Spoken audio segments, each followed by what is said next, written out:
password. You can use mine to get on the internet. Podigious. It's Digi-Time Again.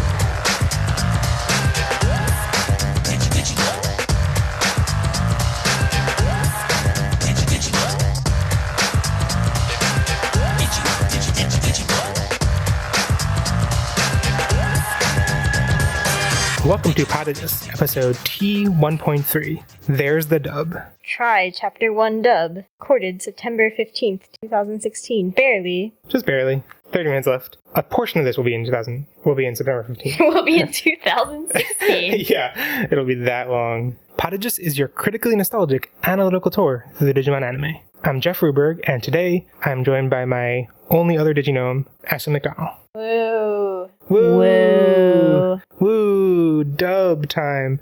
So it's just Ashley and I this time because we are recording late at night after we just got back from the Try Dub screening, and it is 2:30 a.m. on the East Coast, so there's no chance that Asher and Andrew would want to join in because they consider 9 p.m. too late. Yeah, they go to sleep at 9. You guys. They're old people. So before we jump in, I just wanted to let everyone know that I want to try something we haven't done in a while, so for the past almost maybe a full year, we've been using the Discourse forum in order to get comments on episodes, and I just want to try as an experiment using Discuss again. Discuss was the thing that you didn't need an account in our specific forum. You could use a Discuss account or just comment anonymously. So that's going to power the comments of this episode. It's just an experiment for now. Let us know if it's better or worse for commenting. We're not getting rid of the forum, but we might in the future if people like this a lot better. Anyway, so now jumping in. This week we're looking at Try Chapter 1 Reunion again. An egg gets fertilized by a dark spore. Tai and Mac get divorced because of differing tastes in ramen and compete over custody of their friends. I don't think that... whatever.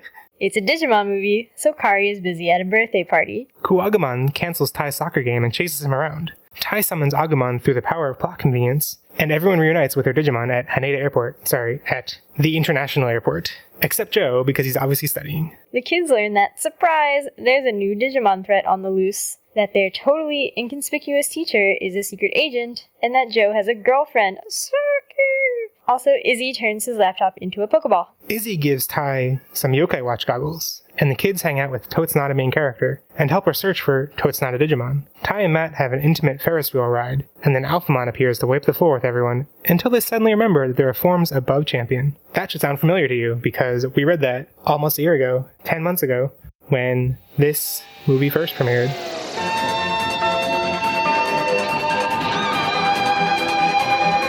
So we're going to jump into our general impressions now.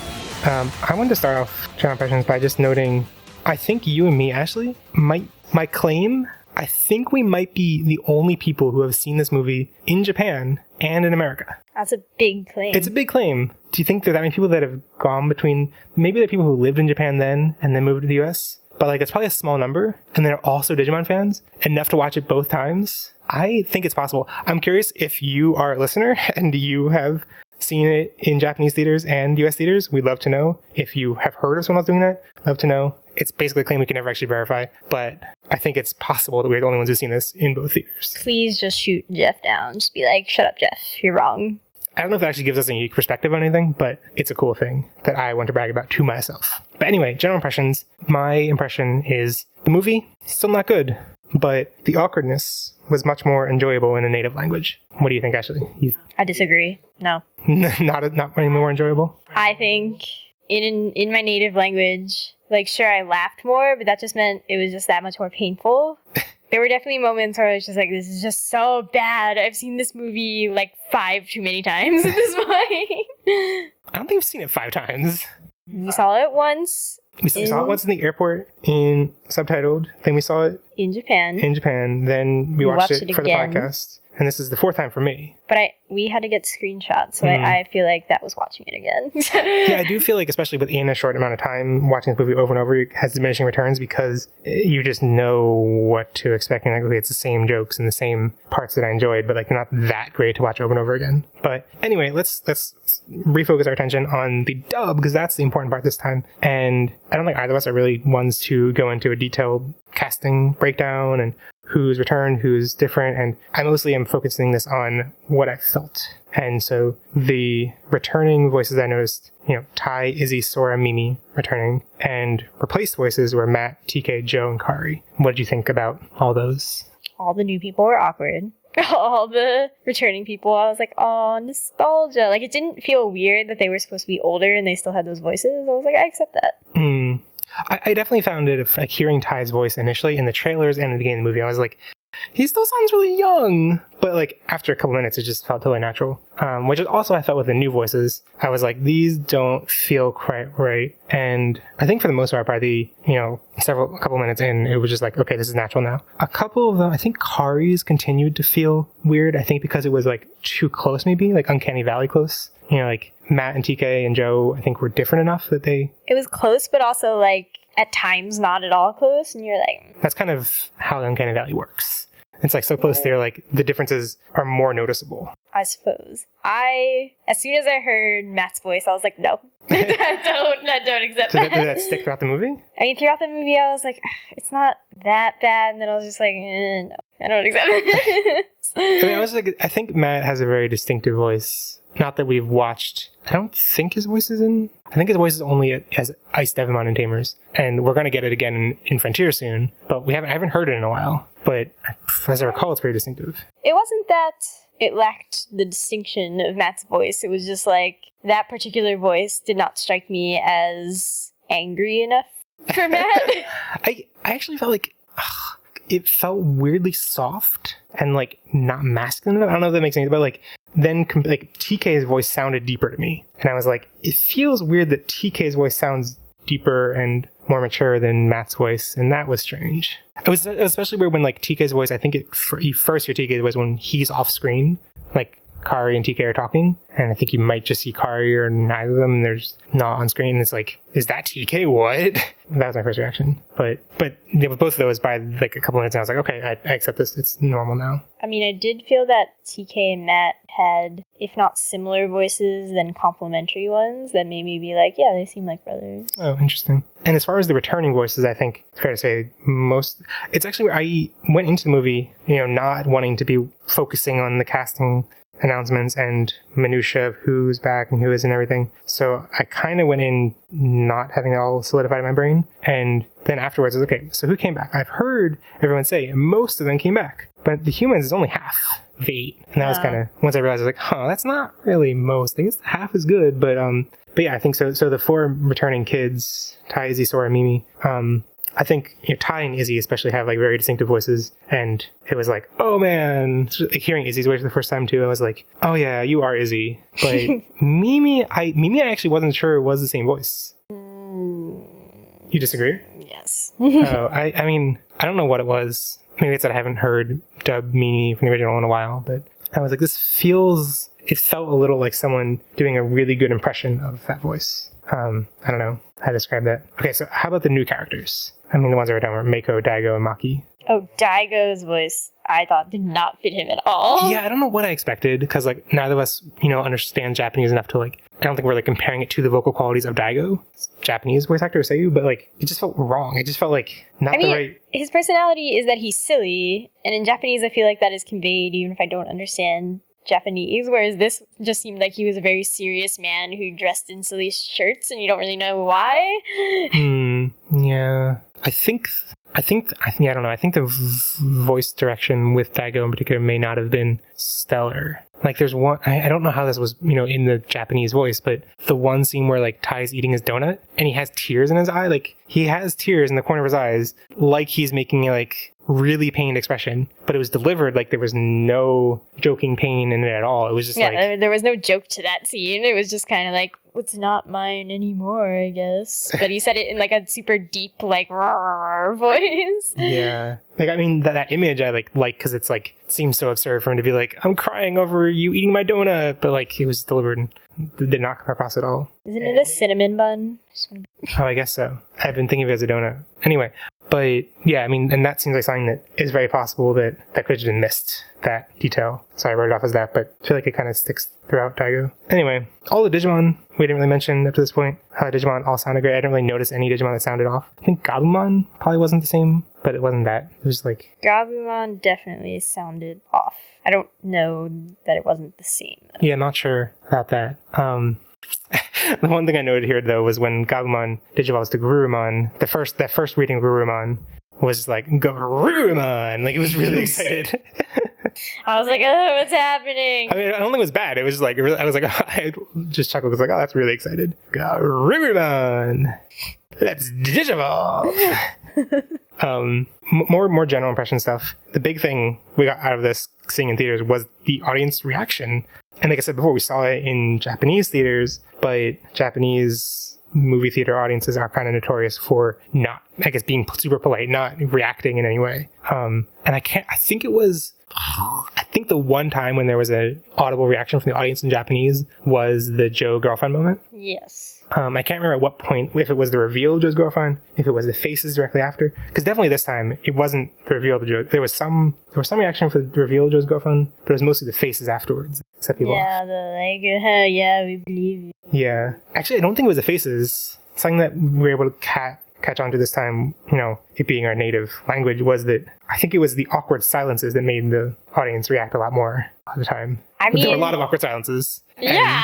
That's part of what I enjoyed about this time much more than listening to, because I was just like, this just feels off originally. And I was like, this just feels off. No. And everyone's laughing about it.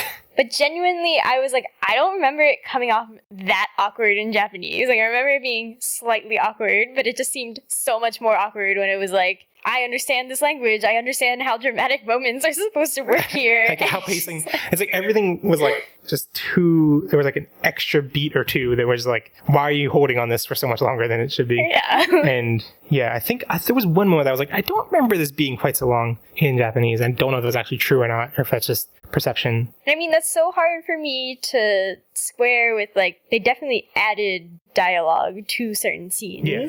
And I'm just like, there had to be more dialogue in this movie, yet the awkward silences and stuff come off so much. Maybe, like, that's why. It's because, like, they fill up random places. But it definitely wasn't, just to be clear, like, we're not talking about the kind of filling in every moment of silence that the original dubs are known for. It was more just like, it's a kind of filling in silences that if you compare a script, compare scene by scene with the Japanese version, you will probably find a decent number of them, but none of them felt like the kind of inserting lines in every moment of silence from the Fox Kids dubs that we're used to, the era of There's the a Fox very Kids. simple explanation for this, Jeffrey, and it's like in scenes where there are background characters that did not talk before, they added dialogue to those. See, I'm not sure about that.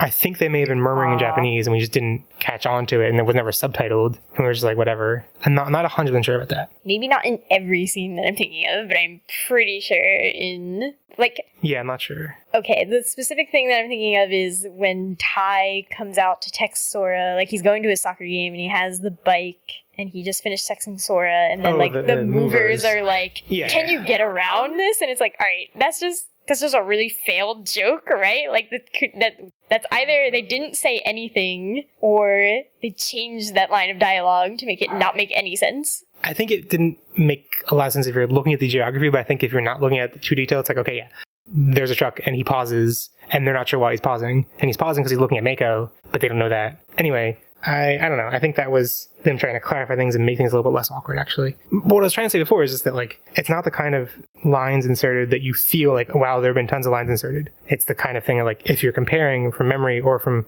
one-to-one, you can notice, but it doesn't feel full of those lines. The last thing I noted from our audience in particular was one, I don't even know if heckler might not be the right word, but, like, they were basically...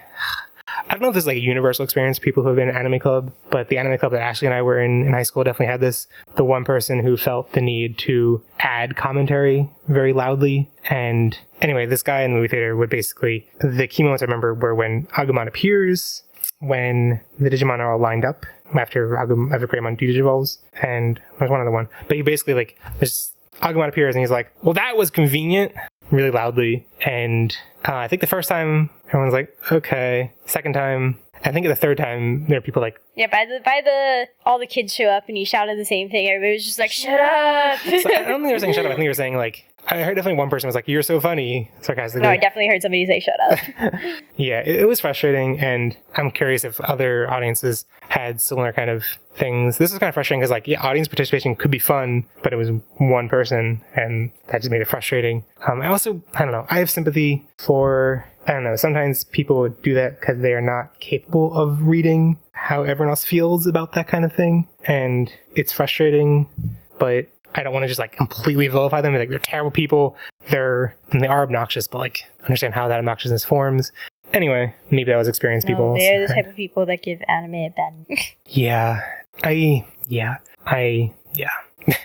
There are a lot of anime podcasts that are predicated on that kind of personality, where it's like all or most of the hosts are the type that want to interject with the thing that they think is so funny. It's like, oh, you're saying something poignant, but like, no, I didn't say this funny thing. It's so funny. Haha, you all liked it. It's so funny, right? And it's like just trying to prove that they're funny. I'm like, I mean, what bothered me about this dude in particular was I think by the end it became clear that they had not watched the subbed version at all. Oh, really? Yeah. I would have guessed based on interjecting those moments that he had that prepared and was ready to say those things. I mean, they're very simple moments. Sure, but he responded really quickly each time. Maybe it was just responded so vividly because he was like, oh yeah, that surprised me and that's sillily convenient. Maybe he responded because they were so new to him. I don't know. Any other general impressions? The movie is bad. You guys, we should come to terms with this a year later. My take on that would be it's not a good movie. I wouldn't say it's a bad movie. I say it's not a good movie.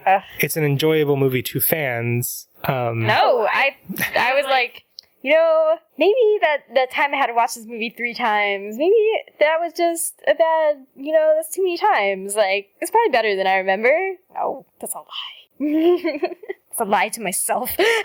Oh, the other thing that I guess we should mention about like comparing I don't know what it is, but I definitely felt like the I don't know what you call it, like the video quality, the picture quality, the animation just looked worse compared to what I remember of Japan when we saw it in Japanese theater. I don't know how that could even be, because it wasn't like, oh, we see pixels. It wasn't like, oh, it's pixelated, it's a lower res version. It wasn't like there was compression artifacts or anything like that. I don't know how it could be. It's just lining up my memories. I remember at that time being like, this looked really pretty. I can't understand what they're saying, but it looks pretty. I feel like listening in Japanese, I should have paid attention to the animation more because I couldn't understand what they're saying. But I don't know, did you notice a difference in quality? I did not. Mostly what I remember from watching it in Japanese was that the audio was very, very loud in that theater we went to. Which is also the case here. Only in certain moments, though. Yeah, it seemed like it was mixed weirdly. There was, especially the whistle in the very beginning. Oh my god, the whistle was awful! Oh my god, who's arresting us? It's literally awful. I'm wondering maybe if it was because when we saw it in Japanese theater, we'd only seen it once before. I didn't know, like by now, I have seen it multiple times. I've seen screenshots over and over. I poured over screenshots for various different things, and I just know the scenes in and out, so I was able to notice when the audio, the animation quality goes markedly, the animation quality goes really downhill as soon as the characters are not like up close. Like as soon as they go into the background a little bit, it's just like, oh, you barely drew them. And I mean, even when they are up close, sometimes you're like, that's not what you look like, Garuman. See, so that's what I remember of like in Japanese theater was like everything was super clean lines. The proportions and the shapes were kind of wrong, but like everything was super clean. This time I was like, nothing even looks clean. Occasionally looks clean, but like, I don't know how to describe that clean feeling, but it may have just been that I was like, I'm in Japan, everything's amazing. That's very possible. We were also super sleepy though. I don't know. I don't really remember. I've never been to Japan. I made it up.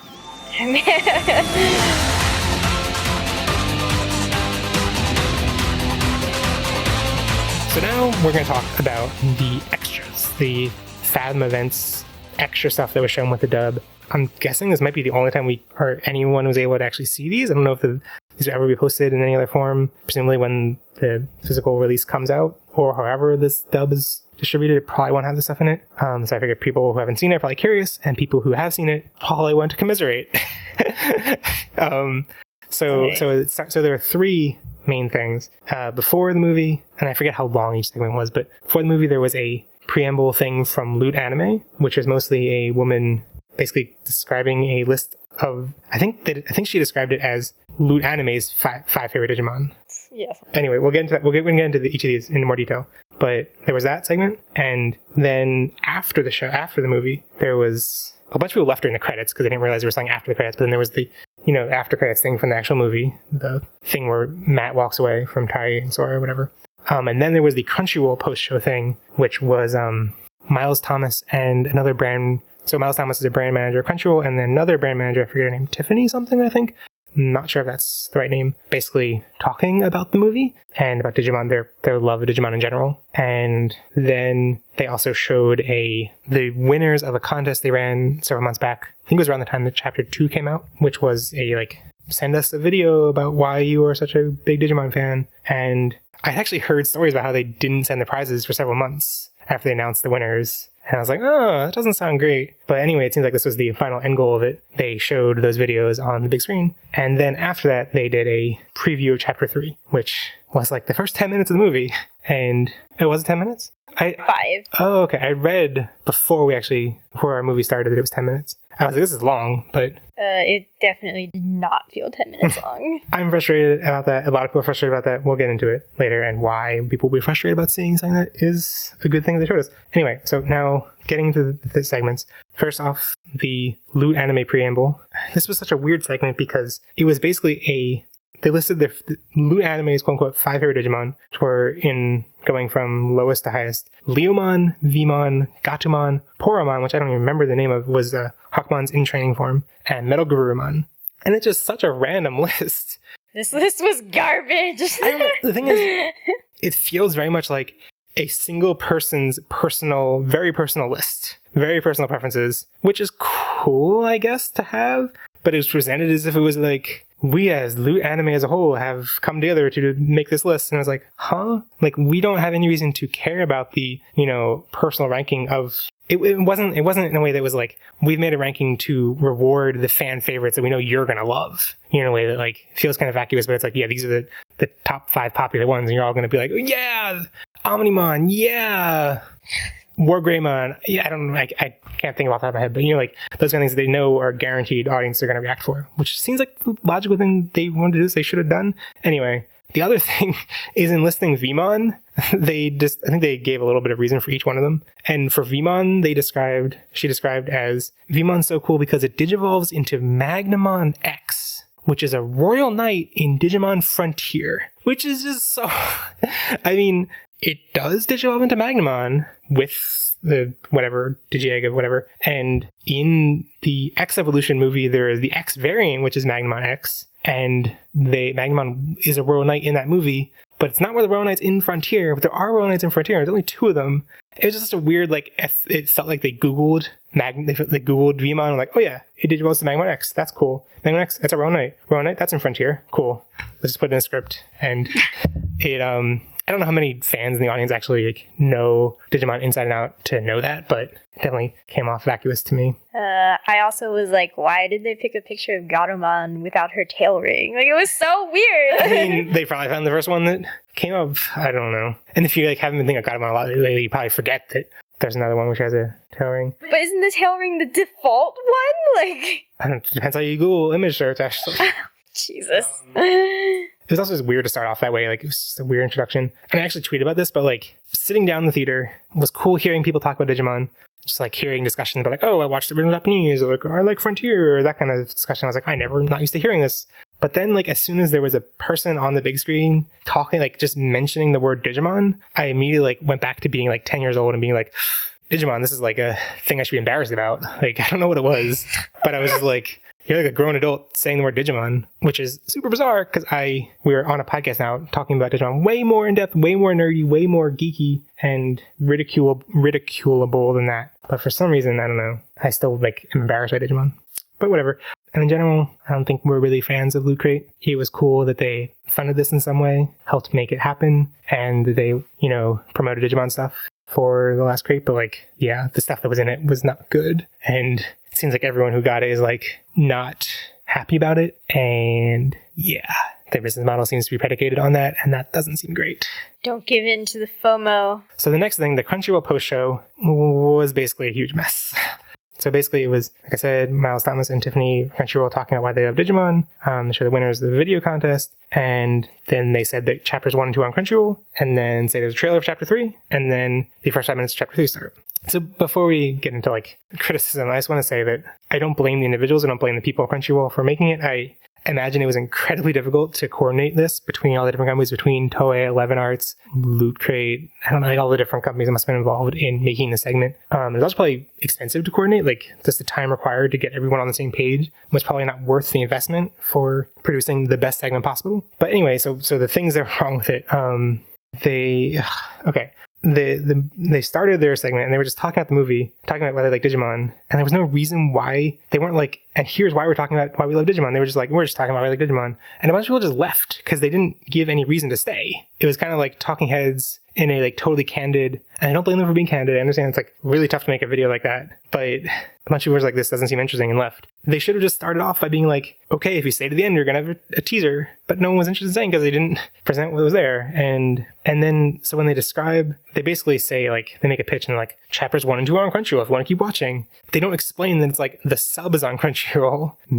I guess there's a possibility that they didn't explain that because they eventually had the dub, but there's no dub of chapter 2. And they basically were saying like, if you want to keep watching, chapter 2 is on Crunchyroll, but they don't explain like the sub. Like I imagine the people who were like, wait, why am I in the theater if it's already out on Crunchyroll? Like what? I'm confused. And I think they just made it more confusing. I'm okay with everything that they did. I'm not okay with like the fact that it goes from you're watching Try Chapter 1 dubbed. We're gonna put an ad for you can watch Try Chapter 1 and 2 subbed. And like to me, it was clear that people had not seen Chapter 2. Yeah. Because they were just watching this dub. And then they're like, hey, we're going to show you a preview of Chapter 3. And you're just like, what? Right, and the introduction for Chapter 3 was super jarring because they were like, yeah, watch Chapter 1 and 2, and now here's a trailer for Chapter 3. Like, it sounded like, I don't remember exactly how it was worded, but like, it sounded like they meant to say 2 and accidentally said 3. You know, like, it sounded like, okay, here's a trailer for the thing that you should go check out on our site, the full version of. But instead it was like, and Chapter 3. And a bunch of people stuck around to watch it, and we're gonna eventually get into like spoilers about that, but we're not gonna spoil it now. But basically, it starts off with like a text scroll of events of the second movie, which just like, people who did not want to know about that were just like, oh, okay, what? And it just feels like, you know, like transitioning from the complexity of like Chapter 1, also you can watch Chapter 2 subbed, and here's a trailer for Chapter 3, which is coming out soon, all could have been communicated, but it was just a mess of like, I don't know, there's just a bunch of different stuff here and have it. And yeah, again, I don't really, like, the people at Crunchyroll are good people. They're smart. They're passionate fans too. What Crunchyroll has done for the Digimon fandom is great. Simulcasting Try is more than we ever could have hoped for. And showing a preview of Chapter 3 in theaters across the US, it was probably the same trailer shown in Japan, but like just doing that and making it accessible to a US audience, subtitled, is great. But it just kind of sucks that this video was presented so poorly. This segment was presented so poorly. Without going into spoilers of the Chapter 3 preview, which we'll get into later, just like general stuff about that preview, they, in describing it, the Crunchyroll people described it as Chapter 3 Confessions, which is different than I've seen anyone else translate. I mean, the Japanese word kokuhaku, probably important context is that's the word. It's not just, it literally means confession, but it's also the word used to be like a love confession. Like, that's how in this kind of high school Japanese anime culture, you ask someone out is by like giving them a love letter and be like, this is the kokuhaku. Anyway, I guess we kind of assume there would be multiple confessions because it's about multiple, like the poster has Takeru and Koshiro, not just one of them. So we were like, both of them probably have confessions of some sort. Do they confess their love to each other? Yeah, that's probably it. Yeah. But anyway, it was interesting. I don't know if that's actually going to be the official title going forward, but probably. I don't know, given the other inevitable sloppiness of the rest of the trailer, maybe that wasn't finalized yet. I didn't want to see this trailer. That's why I was so confused why we stayed, because I was like, wait, Jeff, don't you not want to see this? I was kind of like, since this has been opened up and now everyone who's seen this movie has probably seen this trailer now, I was like, I guess I need to see it. But because we knew it was coming, right? We had read on social media there was an hour between it finished airing on the East Coast and our showing started on the West Coast. And I still wanted to experience it because I wanted to get the full, I don't know, maybe it was something else, like another segment at the end after the preview. But as I've stated a couple times, I think watching these first X minutes of the movie really just causes me to be very bummed watching, like waking up early to watch the movie the day it comes out, whatever, because it's like, get really hyped to watch it, and then you're watching something you've already seen a couple days ago or a couple weeks ago. So just skip that part. Then you're not getting like the That's weird. I wouldn't want to do that. That's breaking up the experience. That's weird, actually. And I think the big problem with it being like spoiling people, because you could be like, okay, so they put the text on screen that summarizes chapter 2 and spoils people. Why did they look? Shouldn't they have just like, as soon as they saw it was chapter 2, they just left? I think it was just confusing, especially since they worded it in the video segment as a trailer. It was not a trailer, it was just the first 5 minutes, you know, like a trailer is much less spoilerful than like, here's a plot dump of the second movie. I think people read it even though they were annoyed about it because they were just confused with the song.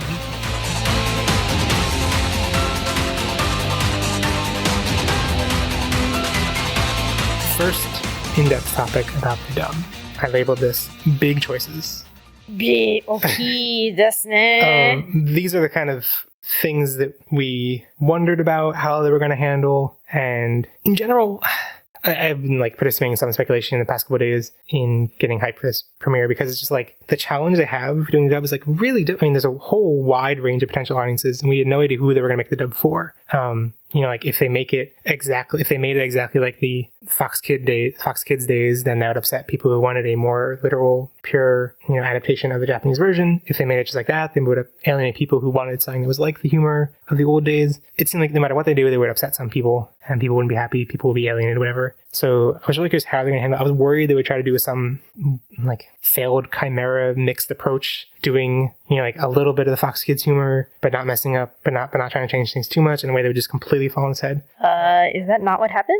I don't think so. I mean, I don't think they really, you know, added a bunch of humor. I think there was added humor, but I think it was about the same kind of humor that was in the original. You know, it wasn't like the kind of humor that was added in the old days was like a very different kind of humor that was in the original. This was like some jokes were different, but I thought it was very close. You thought it was not close? I mean, I guess if we're talking like humor specifically, I still think that they tried to cram in through extra dialogue, extra cheap jokes. What kind of cheap jokes they tried to? I think they tried to have the tone of like when Kari's like, "Did you see the news report?" And then they're like, "Go back to the TV," and the reporter's like, "Okay, yeah, these giant monsters have attacked us, but now they're going, like, the weather today is supposed to be great." I don't remember that being a thing in Japanese. Like, I think it's just straight up.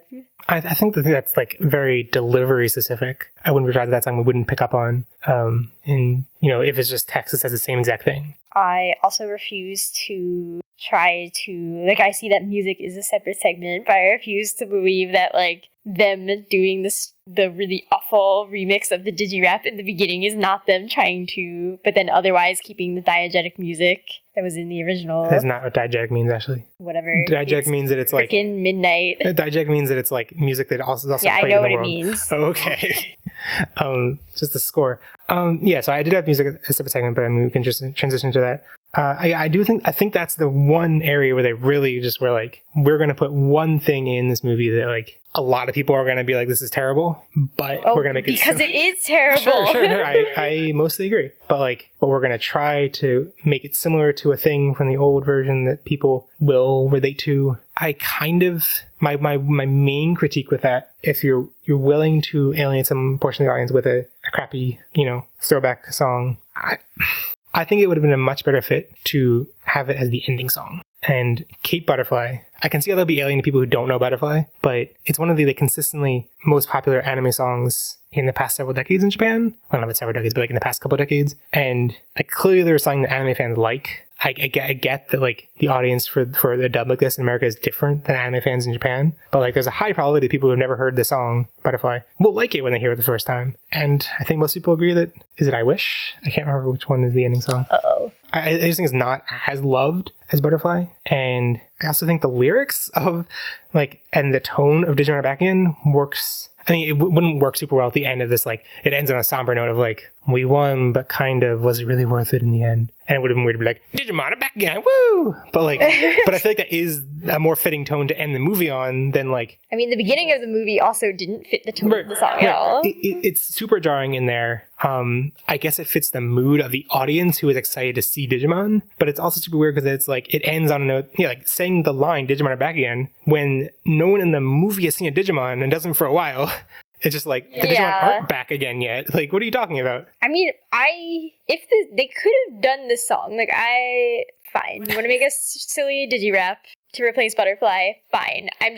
the quality of it is just so low. Like they throw in random like scratch noises, and you're like, did you just take a free sample that you can find on the internet and just like overlay the scratch noises over this part? And there's no like, I don't like seeing your face because we're recording in a new setup, or we're trying a new setup where we can actually see each other, and I was making skeptical faces throughout this description. Why are you skeptical? Because I just be like, oh, this is bad quality. It seems like you're like, well, here you're like listing objective, like you're trying to list objective reasons, like, well, because these scratch noises, that means it's a bad song. No, because the scratch noises are cheap sounding, like they don't sound like they sound super generic. The Digi-Rap has full verses. That seems like somebody put in creative effort to actually rap things.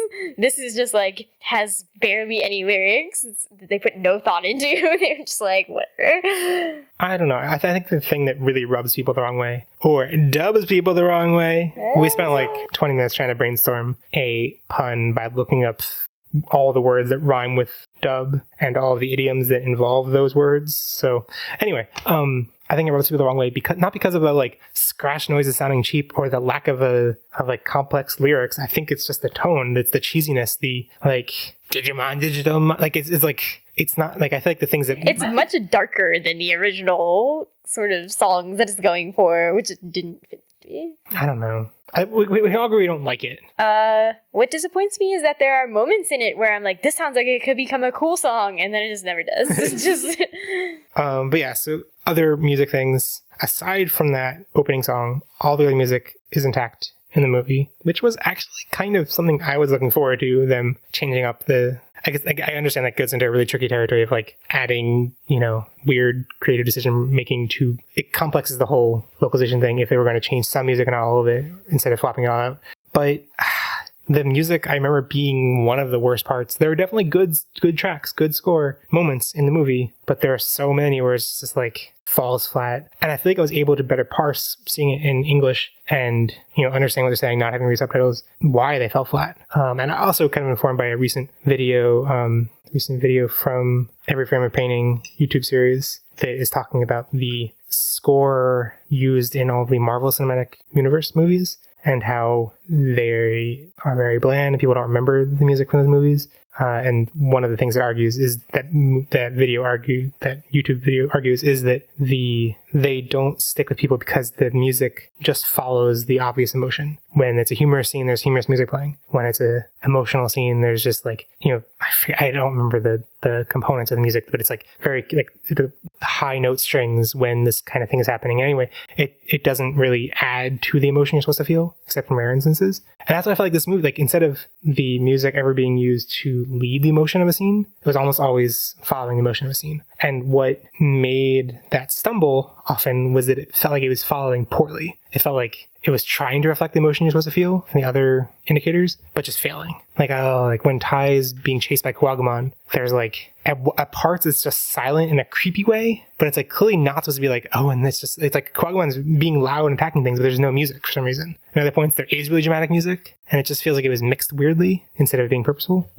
But that's really not too different. Like all that music is still used the same way. It's just more obvious. I mean, I guess the one part that stands out to me was at the end where everybody in the theater laughed because it was like, oh yeah, it's the moment where like Tai is wavering and Matt is like reassures him and they hold hands and whatever, and then they're like, yes, I will fight. Yes, that's the moment. And then the music cuts out and you think like something super, super dramatic is going to happen, and then they just like continue talking. And you're like, what? No, I don't think it's that. I think it's that it's like the music is building to this moment and then it cuts out and you expect it to be like, cuts out and then like a beat later there'll be some like, they'll say something or other dramatic music will swell in, and it just like goes like 2 extra beats. It's just like cuts out and they just stare at each other. And then though, I think it's the like instrumental Braveheart music that starts playing. But it's just like, there's just a really awkward pause. And yeah, the whole audience was just laughed. Cause like, it's like that one of the most, I think it's the most dramatic scene in the movie. And the audience just laughs because the music is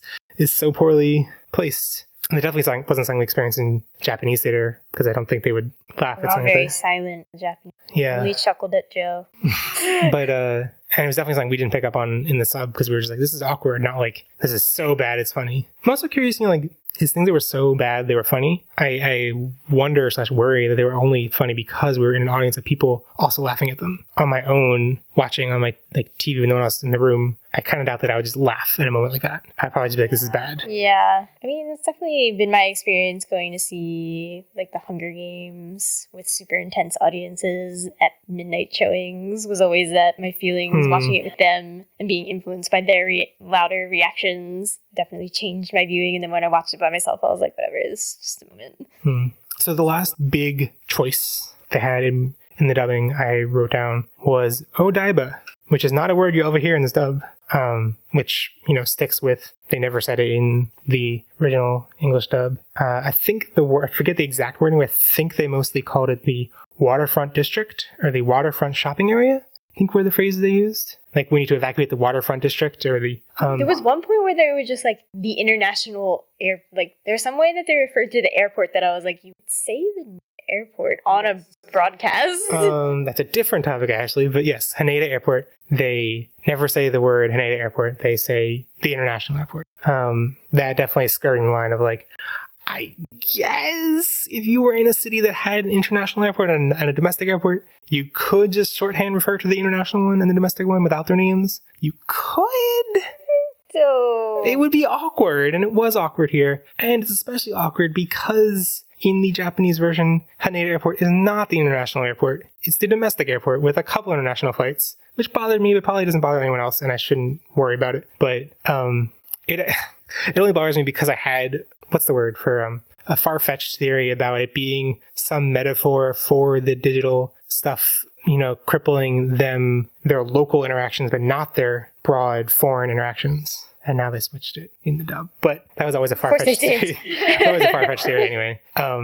Anyway. Odaiba being referred to as a waterfront district. I guess most people probably don't consider that a big thing.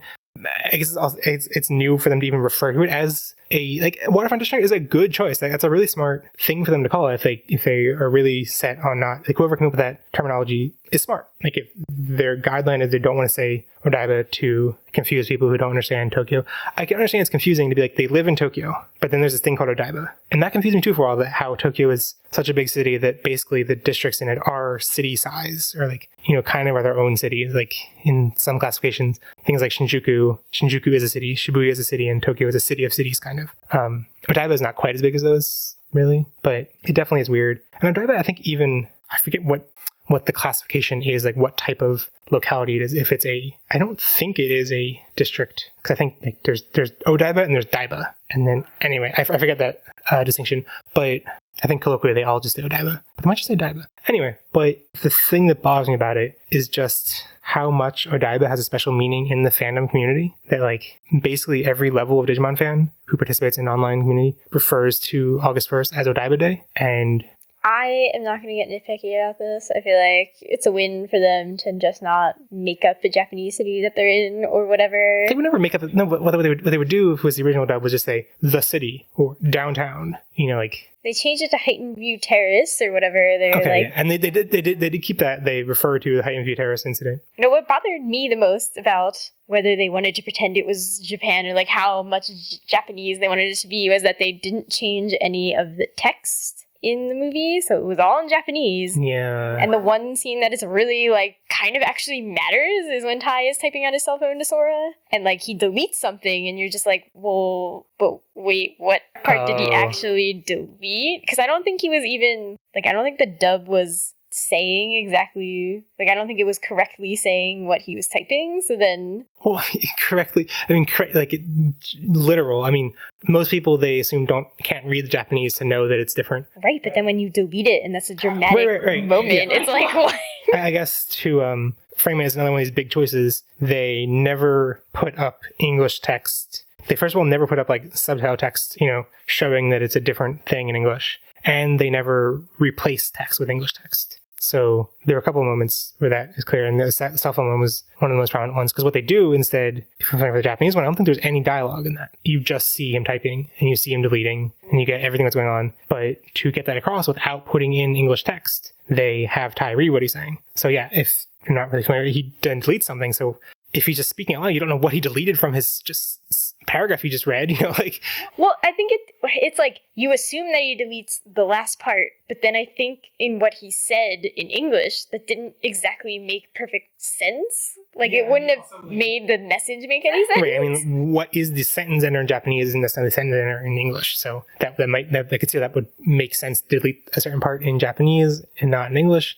I think even though, like, okay, both of us have an understanding of Japanese, you were probably looking at it and, like, trying to parse, like, if you said des or watashi or whatever, things like that. But, like, I think even someone who doesn't know any Japanese would see that he's deleting stuff and be confused, that he's clearly typing and deleting, and just be like, that's weird for him just to be saying, like, he's reading a thing. Aside from that moment, I think the decision to have people read things is jarring there. I think it mostly worked in other situations. The first time I think it was really noticeable was when Daigo is doing his calligraphy and showing, like, I don't think there's any explanation needed in Japanese. I think the subtitles do put something, but basically Taichi says stuff, and then Daigo holds up calligraphy that is his response to what Taichi's saying. And I think Crunchyroll subtitled those. I'm not 100% sure, I don't remember. But in English, they had to have him, like, announce what he was holding up. Whereas in Japanese, he just, like, responded. No, he would hold it up and then say something else. But like Taichi's talking about how he wants to be friends with,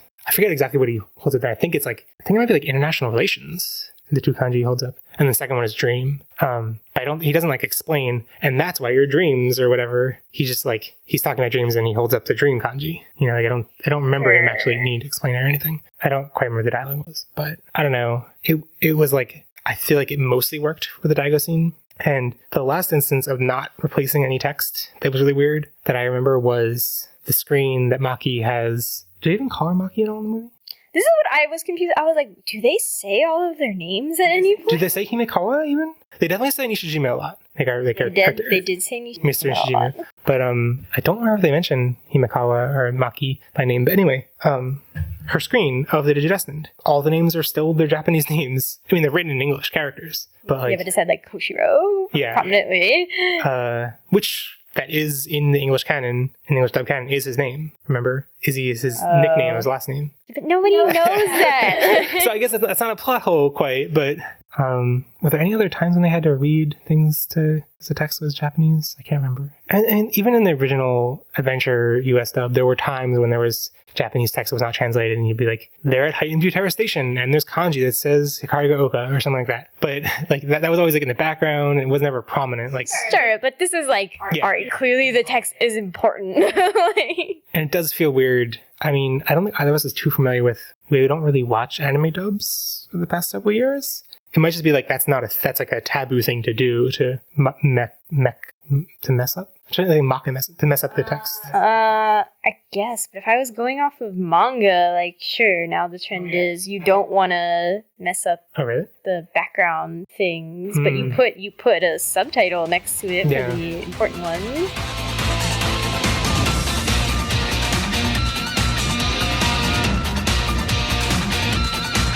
Now we're going to move into just listing memorable moments, things that stood out that we think are worthy of pointing out to people who haven't seen it, and just discussing people who have. Prodigious! That's like the last thing. I have a chronological list, Ashley. We'll get to that. So first off was Demiurge an idea. Oh, right. Narrator was best character. We obviously can't compare the, like, paragraphs to each other, but I found this much more confusing than I remember finding the thing in Japanese. I think they changed the meaning. I think they changed it, yeah. I think they brought in a soul. Was soul in it before? I think it just was idea and I can't see this thing. It's like such a convoluted mess anyway, but I remember getting I'm pretty sure that the way this started off was saying something like Demiurge was idea or something. And then I think later in the monologue said that Demiurge doesn't know about idea. I'm like, wait, but didn't you say Demiurge was the idea? This is so confusing. And I mean, I guess it doesn't really it's not like it's going to inform our understanding of this whole Demiurge and idea thing, because it's probably, if it diverges in any meaningful way, that's just not the canon. Like, it doesn't necessarily shed light on it. It just is a different interpretation that might not line up later on. The other thing I thought the narrative voice was like, it was like so serious. It was super serious. Why it was, especially since, like, in the context of the people we heard talking about the movie before the movie started, were like this one woman who was dragging along some friend who, I don't know, they seemed older, but they were like, I don't know what Ains Digimon stuff is. I'm trying to look up this movie on IMDb or something and like couldn't find it. And they were like, is it Digimon the movie? Like, no, it's not Digimon the movie. Is it Digimon Bokura? And like, because they found like Bokura in a war game, I guess. Or like, anyway, they were just like, and they're like, no, it says Digimon Adventure Try on the screen. She's like, I can't find, anyway. So I was just imagining this person who had no idea Digimon listening to this and be like, what is this silly thing? Moving on, Tai is not lusty anymore. There was no, I don't even remember how they translate. I think it was just like, I don't remember exactly how they translate, but there was no awkwardness with that. There was no knife of ramen. That was disappointing. That was the tragic part of this movie. So it's only tragic because we took a picture of us eating ramen beforehand. It's kind of like one of the few jokes that you actually remember. Like that and Lusty, and then neither of them was there. And just kind of... Which, I mean, again, neither of us really likes the, like, compare every detail and then say that it's bad because it's missing a thing. You know, like, I feel like if we didn't have the context of the sub, we wouldn't be watching this and then be like, oh, I feel like there was a knife of ramen-sized hole in the movie. You would just not know that was a thing in the original. And there are probably jokes if you went from this and then watched the sub, you'd be like, but where's that good joke that was in the dub? Anyway, even though we kind of had that philosophy where we don't think forming an opinion should be looking at a list of differences and then including, it should be forming an opinion and then looking at a list of differences to add to it. Anyway, I still think it's valuable to look at. Reading the Demiurge translation from Crunchyroll, it was pretty simple. I guess. It's just always kind of convoluted. I mean, it's still confusing. It's not any, like, less confusing. That it still will be confusing. Anyway. One thing that totally made more sense in English was Kari's looking at the TV awkwardly. Do you remember, like, the time where... In the beginning? Yeah, and I don't think this actually diverged in... I don't think they changed it. I think it was just hearing it in our native language just made more sense to me. It's like Kari's talking to Tai, and then she has this an awkward moment where she pauses as she's looking at the TV with an ad. And I remember people just being really confused when the subversion came out, and they were like, is it because the character that's featured in the ad looks kind of like Akari? And so she's like, but it's like, I don't know. I think it just made, like, having to read subtitles, you just miss how things sound. But this time it was clear that it was like Kari had seen Kuwagamon, or like seen something beforehand, before that scene. And Tai is complaining about no one coming to a soccer game, and she's about to, like, mention that she saw digital distortion, but Tai's too bothered with a soccer game, and, like, she gets distracted. She's, like, about to say something, and then he's like said something about talking, and he's like, oh, I guess I won't bother him with this. I won't trouble him. Did you not get that? That scene was still awkward to me. Yeah, I mean, it's also not an important scene, so it doesn't matter if it's awkward or not. Izzy's ordering at the restaurant was another scene that was like, this makes so much more sense. Oh, yeah, that's true. I was like, oh my god, this makes tons more sense here. I still don't really know if they changed it that much, though. I think there was an extra line or two. Like, I don't remember Izzy or Koshiro in Japanese saying 3 lines in French. I think there were fewer lines in French to the waiter, I think. I'm not sure. I mean, he only does it in 2 spurts. Like, he does his order, and then he does, like, his parents' order. I can't remember, but I don't think this changed too much, but just hearing it delivered and understanding what they're saying instead of having to read the text made so much sense. I think this was speculated in our podcast. I think someone brought it up when I was ranting about how it didn't make any sense and was so awkward. How it's just, he's talking to Sora and he doesn't want to admit that he's at the restaurant with his parents for some reason. But, like, I still don't get that part.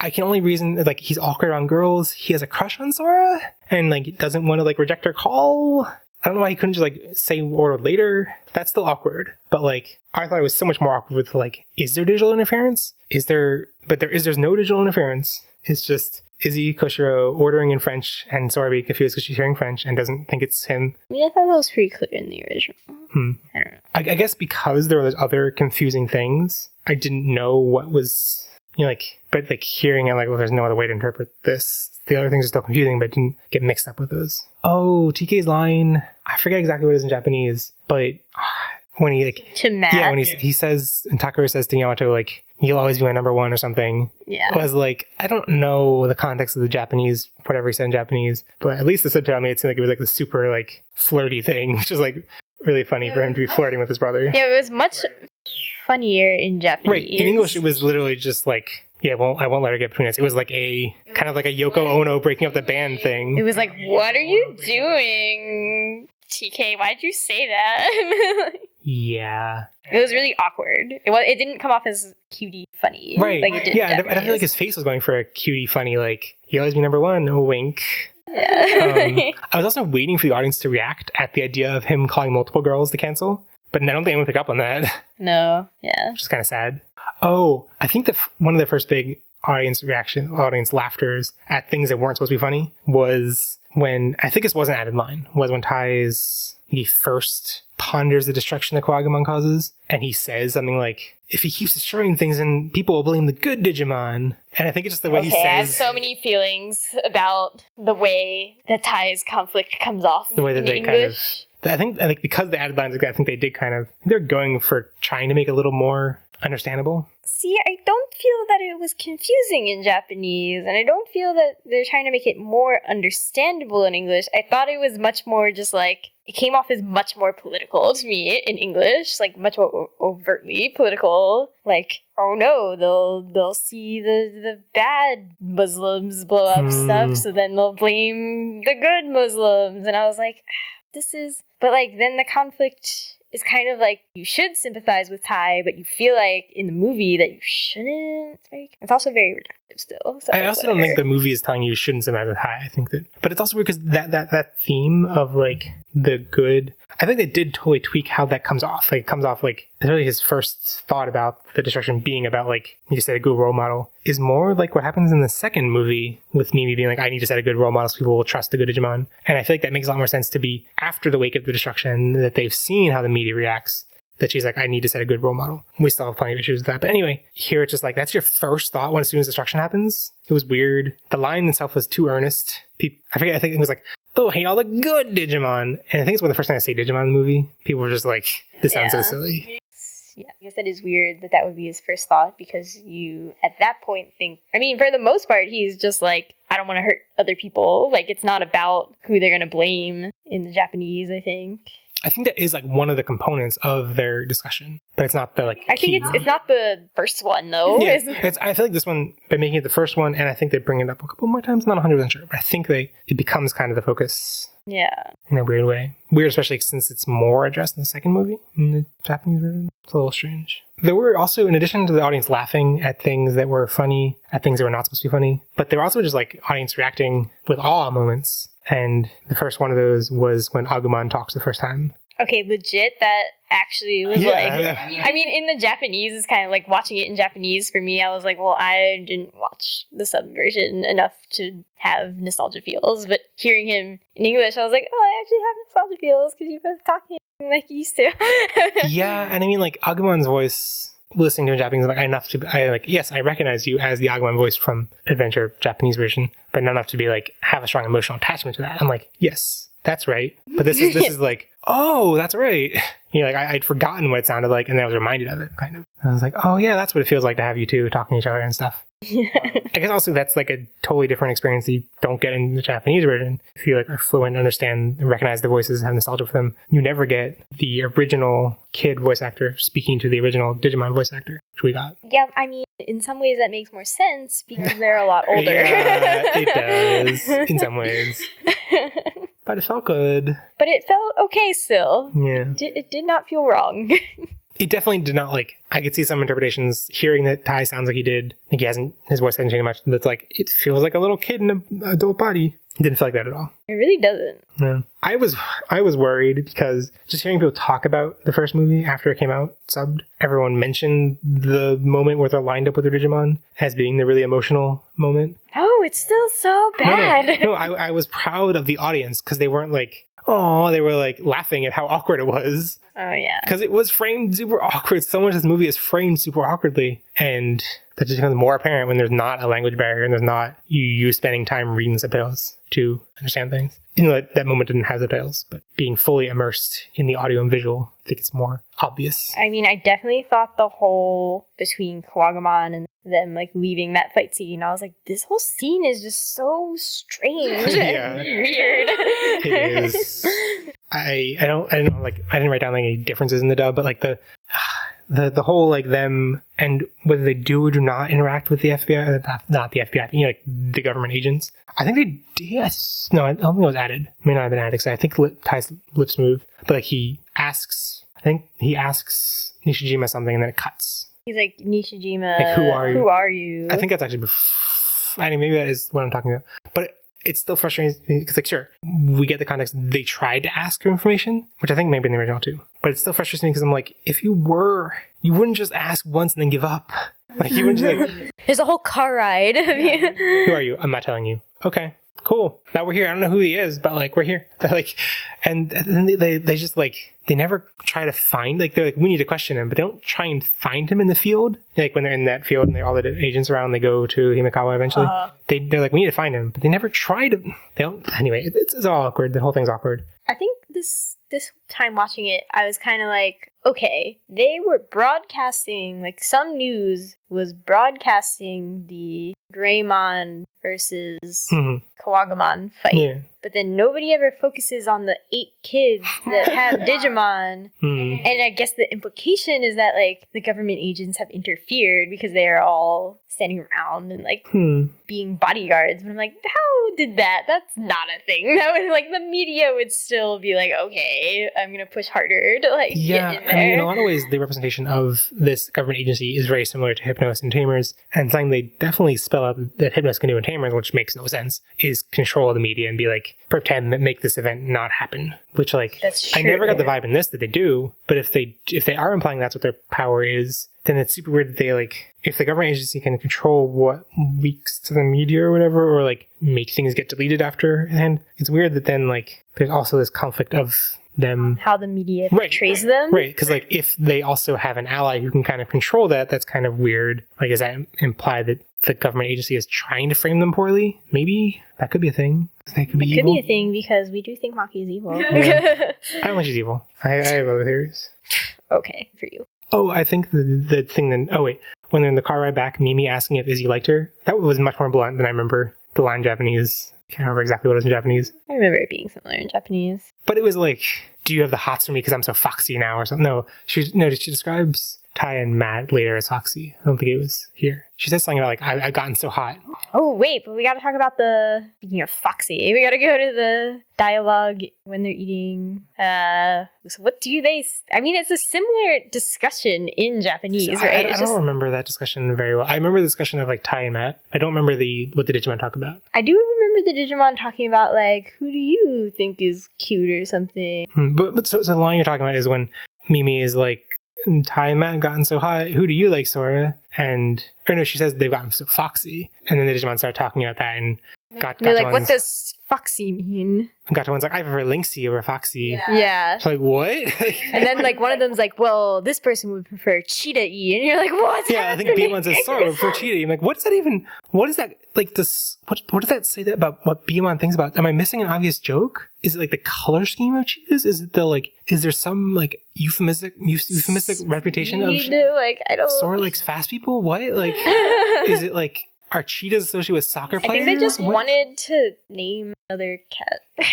That was so strange. I mean, if somebody can explain the joke to me, then fine. Yeah. But jumping back after the day after the fight at the airport or whatever, the kids listening to the news report I thought was much more effective having that actually be a background noise. You know, like when we read subtitles, we hear it as background noise, but like the act of reading, like everything is kind of active reading. And I feel like, you know, hearing it as background noise, parsing as background noise, everything just makes it feel much more like, yeah, you're in the routine and they're just hearing this stuff and you can actually parse it all. It's not prominent dialogue. There's things that work better when they're not subtitled. You can't really get all context in subtitles. Anyway, this is my... I can't remember when this is in the movie. I really don't remember when it is. Oh no, I think it's in the news report. I think I put in a random part on notes. I think it was the right point. I think it's in the news report. They're like describe. I don't remember this being in the Japanese, but they say, like, they talking to the Digimon and they say, like, there were events like this in Heightenview Terrace and the Waterfront District, whatever, but they're much smaller in scale or something, is what they say. Oh yeah. Which, like, sure, that's true of Heightenview Terrace / Karigaoka, like the movie events. But Odaiba is literally razed to the ground. Like, and this is before the point in the movie where Alphamon has come and destroyed more things. Yeah. No, and like even that is like, you know, a couple, like the Ferris wheel falls down and there's like a thing through one of the like Palatine buildings or something. But like in like Venom Iotismon, there is like no buildings left. Like, there are no buildings left. And this is kind of a spoiler for something we saw in the 5-minute preview, but it really doesn't matter. They just mention New Haneda Airport, which I don't think is actually any kind of real world naming scheme. but I assume it's like Haneda was destroyed after now they call it New Haneda after rebuilding it, whatever, which is interesting. But like Odaiba was razed to the ground, and you're just like, oh yeah, 3 years later, it's fine, whatever. Everything's the same. Everything's identical. But that was smaller than this incident. Yeah, if there's any plot hole in this stuff, I think it might be that, but that's such a minor. Okay, this is just a moment. It's not really a big decision, but it's one of the big moments. Izzy's talking through Tai and Matt's fight. That doesn't happen. This fight, then Koshiro speaking throughout the entire thing, was one of my biggest complaints about the movie in Japanese, because it just felt so not sure what they're going for. You know, it's like the second biggest dramatic moment of the movie, and it's undercut with this like absurd joke that Koshiro doesn't understand that they're having a fight. But yeah, in the dub, that is just almost completely gone. There is still a thing at the end where they have their like heated discussion, which involve the other characters too, which in Japanese, Koshiro is still talking then. Izzy's not talking. And then at the end, I think it's when Matt starts to storm off. So Matt starts to storm off, and then Tai also storms off. Izzy starts to blurt things out as they start to walk away. And it comes off much more as like trying to get them, like ignore that his parents are fighting kind of thing. You know, like he's just like ignoring them instead of just being this constant noise in the background. And it's so weird seeing it because it felt so natural. It never looked like, oh, they cut this. Like I expected Izzy's lips to keep moving in the background, but I had forgotten this was a thing. But when Koshiro was talking in the background, his lips aren't moving. In Japanese, it didn't make sense. Like it like all indications point to it being an audio error in Japanese. I just don't remember you being able to see him clearly in most of those shots. There are definitely shots where you can hear him talking and his lips just not moving for a good couple seconds. And yeah, and they cut all that. It's so much more natural. Like the shot or two where his lips are flapping, they have him in this, like interjecting things in the conversation in a totally natural way. It almost makes you wonder, we have the Blu-ray. I'm curious if anyone knows. I thought I remember hearing the Blu-ray didn't clean anything up, so that probably isn't a thing. But it honestly makes me wonder if like the scripts they got had that fixed or whatever, or you know, like that it wasn't like I don't assume this was the dubbers trying to fix an error. I think it was that they on the Japan side realized it's an error and passed it along. Anyway, Genai is not pronounced Genai anymore in the dub. Genai. That's a thing. I guess that's like a plot.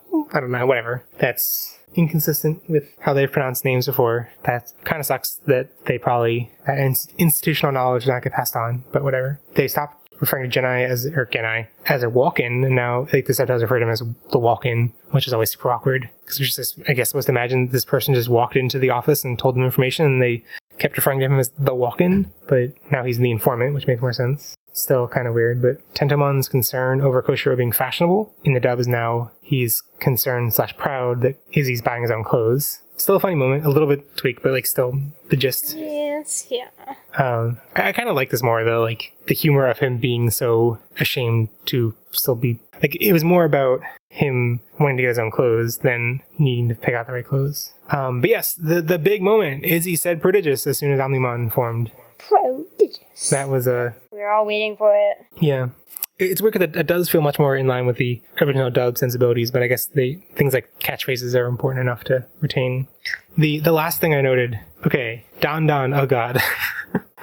Dan is Meikumon speak, which I can forgive whoever translated that or decided to use that, because it must have been a tough thing to translate. Just the idea of dialects. And for those who don't remember, in Japanese, it's saying Dan, which is, I forget what it's called, but the dialect of the area Mako is from means thank you. And so in Japanese, she just says Dan, and then they're all like, huh? And then she says it means thank you. And that's tough to translate into an English context. But yeah, it's a little unfortunate. I guess it's not a major thing, but like it's a little unfortunate because it makes it seem like we joked in our Digi News episode when Gabe, who's a professional translator who doesn't know this dialect, listened to it, he thought it sounded like baby speak, Dan. And that's kind of what it came off his ears. Like, oh yeah, it's Meikumon speak. Because Meikumon speaks like a baby, which is unfortunate because in the second movie, we'll find out that she's champion level or like adult and is supposed to be more mature. So, although in that movie, she definitely acts like the other Digimon are her senpai. Yeah. But, so I guess it doesn't really contradict that. She is always kind of childish. I mean, yeah, but it's more annoying to just misrepresent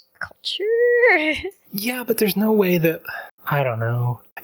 I mean, there's no way to like, you know, like, how could you do it in any way that didn't misrepresent culture? You know, like, if you had her say, Dan, that means thank you in my dialect. Like, you'd be like, huh? Because that's like, that's her Japanese dialect, but she's explaining this in English. Like, then the whole translation becomes so much more apparent. But in the same way that looking at Thai typing in Japanese and reading English makes the translation, it's weird. Translation's weird, especially when you can't go. In some ways, being able to like just say, we're going to pretend this is America, things can become more internally consistent if you go full into that direction. But as soon as you have them in Japan speaking English, things are just weird.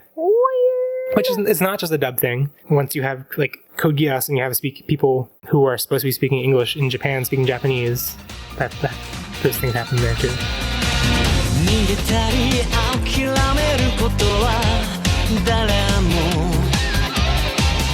Okay, so now, if you haven't seen the first 5 minutes of Chapter 3, skip ahead to our next segment, to Terminal Judgment. If you have, keep listening. So, first thing, the opening is totally different. There's no, like, opening prologue about Demiurge and Idea, or whatever. I can't remember what it was in the second movie. Remember, there was the orphanage stuff. Oh, yeah, it was with Leomon and Ogremon and... There was a monologue over, wasn't there? Yeah, there was about, like, being born and something like that. Yeah, being born into the fire. Yeah, something like that. Something. But, none of that. It's just a wall of text explaining the events of the first two movies. It's so bad! And like, is it necessary because it's been 6 months since the last one? Which apparently also this movie takes place directly after like the events immediately following it. Like, I forget if they implied it was the next day or if it was the same day because they're taking down the festival decorations. But I thought they implied it was like the next day. And I was like, why are they still up? Or maybe it's a couple months later. I thought the festival was multiple days. Oh, I guess that could be it. I guess that's the thing. Koshiro and Hikari just break down Ken's door. Oh my god.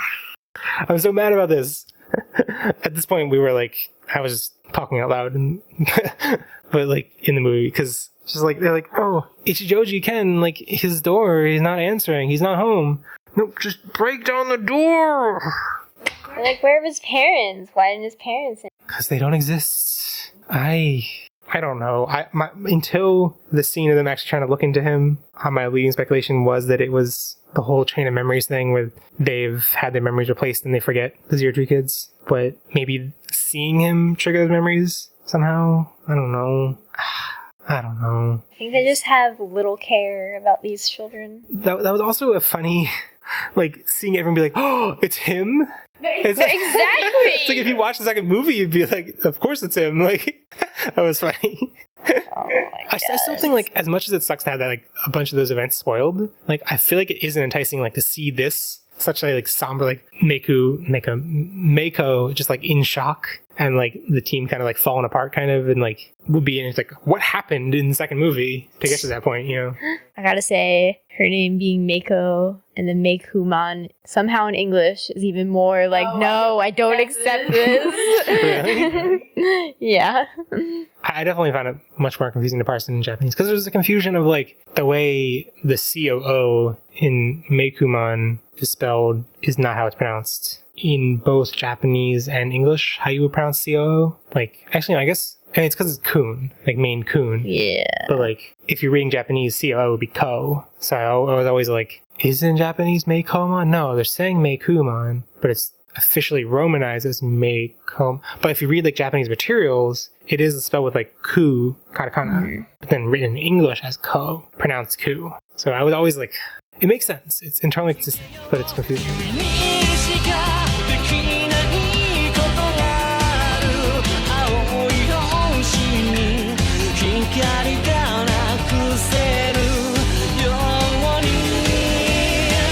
Now, Terminal Judgment, we're just going to give our final impressions of the dub of this movie. We'll never touch this movie again. It's gone. Oh, Jesus. Until the 30th anniversary. Until the German dub comes out, and you can discuss the German dub. The German and dub. then the Latin dub comes out, and I can not understand that, because we never learned how to listen to Latin in high school.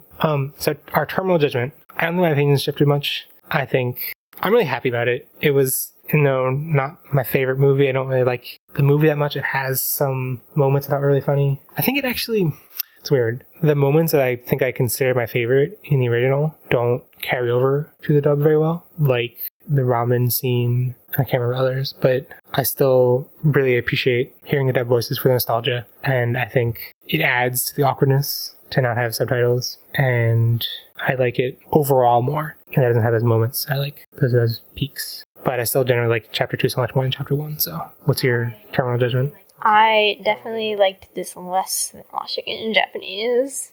It's, a not good movie in either way. So, yes, chapter 2 is better.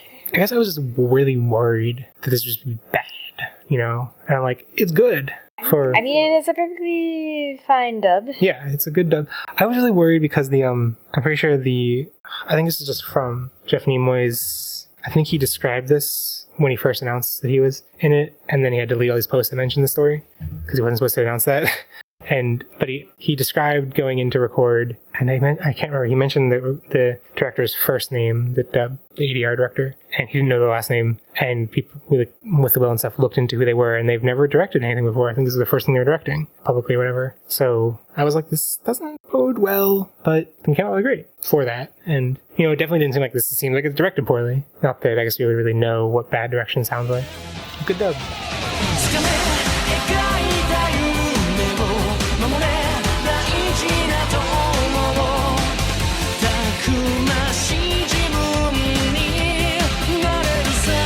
You can find the full show notes for this episode by going to Podigious.com/T1.3. You can leave us feedback in the comment section on the site, or you can just let us know your thoughts on Twitter, Tumblr, Facebook, Reddit, email, With the Will, SoundCloud, YouTube, Skywriting, Foreboding Prophecies, or Color-Coded Smoke Signals.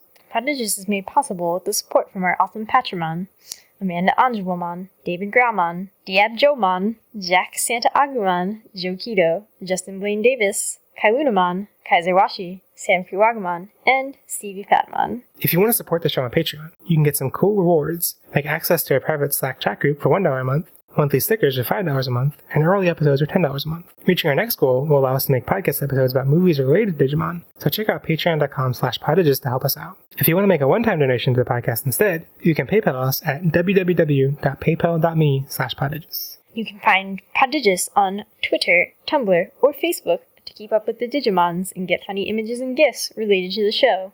If you don't like how we pronounce GIF, you can buy my pronunciation by becoming a Patreon, so you can vote on how you have to pronounce it. You can buy a vote for the pronunciation. You can buy my soul. Hashtag electoral system is rigged. It's true. You can find me on Twitter at AshMcD00. Ha, Jeffrey, where can they find you? I didn't mess it up this time. Usually don't. It's usually Andrew messes this part up. I'm Jeff on Twitter. Our Calamon artwork is by the awesome Mary Cagle, aka Cube Watermelon, on Tumblr and Twitter. Share the podcast with your friends who were cool enough to go see Digimon with you, and unfriend your friends who wouldn't go see the Digimon movie because they're boring. And join us next week as we jump back to Tamers for a vacation with the Kato and Dog Leomon. Bye! And remember, never stop Digivolving. Digimon, digital monsters, Digimon. Ultimate digital trivia. Digimon, digital monsters, Digimon. Digimon back again. I hate this music so much. Digimon.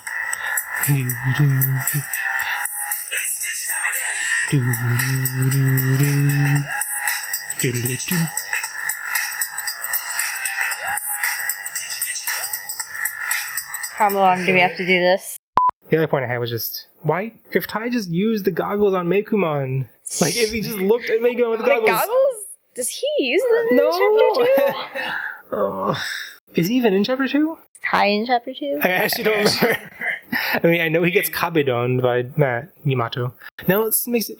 We were doing so well for a while there. I was just using the Japanese names. I forgot to keep... Like, next week we're going to have to use the Japanese names? No. Yeah. Oh, that's going to be confusing. So, yeah, I don't know. Because everything seems to be pointing to Alphamon not being infected and hunting the infected Digimon. Like, that seems to... After seeing Chapter 2, that's what it's about, right? But then why Izzy says... The red lines means infected, and the gate the Alphamon comes through is super red liney. So it's like I was expecting there to be some miscommunication or something, and like the thing that Tai goes to hunt down is actually Meikumon, but he thought it was Alphamon. You know, like that he saw red lines and thought it was Alphamon, was actually Meikumon. But that totally was not. Like it totally, a portal appears, there are red lines, Alphamon comes out of it. So either they've lied and like Koshiro, Izzy, his goggles aren't detecting the right thing. That might just be it.